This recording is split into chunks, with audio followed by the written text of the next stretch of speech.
ಸ್ನೇಹಿತರೆ ನಮಸ್ಕಾರ. ಇದು ದೇವರ ನಾಡಿನ ಶಾಂತ ಸ್ವರೂಪಿಣಿಯ ಪುಣ್ಯಕ್ಷೇತ್ರ. ಆದರೆ ಶತ್ರು ಸಂಹಾರದಲ್ಲಿ ಆಕೆಯು ಹೊಂದಿರುವಷ್ಟು ಶಕ್ತಿ ಬೇರೆ ಯಾರೂ ಹೊಂದಿರಲಾರರು. ಪಕ್ಕಾ ಮಾಂಸಾಹಾರ ಪ್ರಿಯೆಯೂ ಆಗಿರುವ ಈ ದೇವಿಗೆ ಉಭಯ ರಾಜ್ಯಗಳಲ್ಲಿ ಇದ್ದಾರೆ ಸಹಸ್ರಾರು ಭಕ್ತಾದಿಗಳು. ಹಾಗಿದ್ರೆ ಯಾರೀಕೆ? ಅಷ್ಟಕ್ಕೂ ದೇವಿಯ ಕಾರಣಿಕ ಏನು ಅನ್ನೋದಕ್ಕೆ ಈ ಸ್ಟೋರಿ ನೋಡಿ. ಅಪರೂಪದಲ್ಲಿಯೇ ಅಪರೂಪ ಎನಿಸಿಕೊಂಡಿರುವ ಈ ದೇಗುಲದಲ್ಲಿ ತಾಯಿ ಪಾರ್ವತಿ ದೇವಿಯು ರಾತ್ರಿ ವೇಳೆ ಭದ್ರಕಾಳಿಯಾಗಿ ಸಂಚರಿಸುತ್ತಾಳೆ ಎಂಬ ನಂಬಿಕೆ ಇದೆ.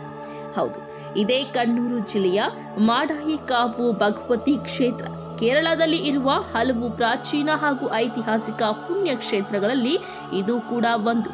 ಪಾರ್ವತಿ ದೇವಿಯ ಅವತಾರವಾದ ಭದ್ರಕಾಳಿ ಇಲ್ಲಿನ ಪ್ರಮುಖ ಆರಾಧ್ಯ ದೇವಿ. ಶತ್ರು ಸಂಹಾರ ಪೂಜೆಯು ಇಲ್ಲಿನ ವಿಶೇಷ ಪೂಜೆಗಳಲ್ಲಿ ಒಂದು. ಅತ್ಯಂತ ಪ್ರಾಚೀನ ಹಾಗೂ ಇತಿಹಾಸವಿರುವ ಈ ದೇವಸ್ಥಾನವನ್ನ ಈ ಪ್ರದೇಶವನ್ನ ಆಳುತ್ತಿದ್ದ ಮುಷಿಕರಾಜ್ ವಂಶಸ್ಥರು ಸ್ಥಾಪಿಸಿದ್ದಾರೆ. ಇಲ್ಲಿ ಈ ಕ್ಷೇತ್ರವು ಮೂಡಿ ಬಂದಿರುವುದರ ಹಿಂದೆ ಹಲವು ಪುರಾಣ ಕಥೆಗಳಿವೆ. ಇಲ್ಲಿನ ಆದಿ ದೈವವಾದ ಭದ್ರಕಾಳಿಯು ಇಲ್ಲಿಗೆ ಸಮೀಪವಾದ ಶಿವಕ್ಷೇತ್ರವಾದ ತಳಿಪರಂಬ ರಾಜರಾಜೇಶ್ವರಿ ದೇವಸ್ಥಾನದಲ್ಲಿ ನೆಲೆಗೊಂಡಿದ್ದಳು. ಮಾಂಸಾಹಾರಿ ಪ್ರಿಯೆಯಾದ ಇವಳಿಗೆ ಇಲ್ಲಿ ನೆಲೆಸಲು ಅಸಾಧ್ಯವಾದ ಸಂದರ್ಭದಲ್ಲಿ ಅಂದಿನ ರಾಜನ ಕನಸಿನಲ್ಲಿ ಬಂದು ತನಗೊಂದು ಬೇರೆ ನೆಲೆ ಒದಗಿಸುವಂತೆ ಕೇಳಿಕೊಂಡಳು. ಹಾಗೂ ತನ್ನ ದೈವಿ ಶಕ್ತಿಯಿಂದ ಒಲೆಯಲ್ಲಿ ಉರಿಯುತ್ತಿದ್ದ ಕಟ್ಟಿಗೆಯನ್ನ ಎಸೆದ ಪರಿಣಾಮ ಬಿದ್ದ ಸ್ಥಳದಲ್ಲಿ ಈ ಕ್ಷೇತ್ರ ನಿರ್ಮಾಣವಾಯಿತು ಎನ್ನುವ ನಂಬಿಕೆ ಇಲ್ಲಿನ ಜನರಲ್ಲಿ ಇದೆ. ಸ್ನೇಹಿತರೆ, ಇಲ್ಲಿನ ಆವರಣದ ಒಳಗೆ 5 ದೇವಾಲಯಗಳಿವೆ. ಶಿವನದ್ದು ಶಿವ ಪೂರ್ವಕ್ಕೆ ಮುಖವಾಗಿದ್ದರೆ ಭದ್ರಕಾಳಿಯು ಪಶ್ಚಿಮಕ್ಕೆ ಮುಖ ಮಾಡಿದ್ದಾಳೆ.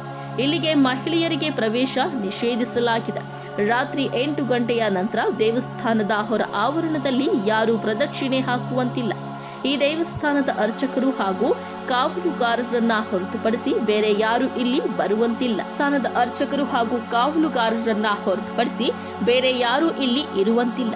ಯಾಕಂದ್ರೆ ರಾತ್ರಿ 8 ಗಂಟೆಯ ನಂತರ ದೇವಿ ಪಾರ್ವತಿ ರುದ್ರ ಕಾಳಿಯಾಗಿ ಇಲ್ಲಿ ಸಂಚರಿಸುತ್ತಾಳಂತೆ.